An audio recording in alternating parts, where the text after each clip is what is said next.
Peoples party की रहनुमा शाजिया मरी का कहना है कि इलेक्शन की तारीख कौन देगा ये बात अहम नहीं, अहम बात यह है कि इलेक्शन जल्द अज जल्द हों, हमें लेवल प्लेइंग फील्ड दी जाए।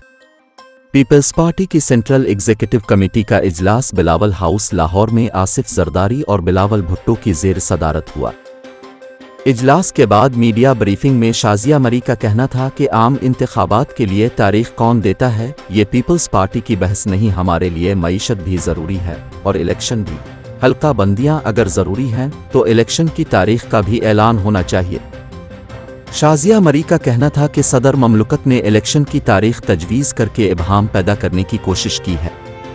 उनका कहना था कि मुस्लिम लीग नून जो चाहे इल्ज़ाम तराशी करे, ये फैसला पार्टी करेगी कि उनके साथ कैसे डील करना है। हम किसी सूबे में कमज़ोर नहीं, हमें दीवार से लगाने की कोशिश की जा रही है। रहनुमा पीपल्स पार्टी फैसल करीम कुंडी का कहना था कि निगरान हुकूमत पर तहफ़्फ़ुज़ात हैं, दीगर सूबों में तरक्याती काम जारी हैं मगर सिंध में उन पर पाबंदी आयद कर दी गई। फैसल करीम कुंडी का कहना था कि एतजाज़ अहसन और लतीफ़ खोसा मसरूफियात के बाइस इजलास में शरीक नहीं हो सके। लतीफ़ खोसा को शोकाज जारी किया गया है, पार्टी से नहीं निकाला गया। CEC का इजलास जुमे को भी होगा।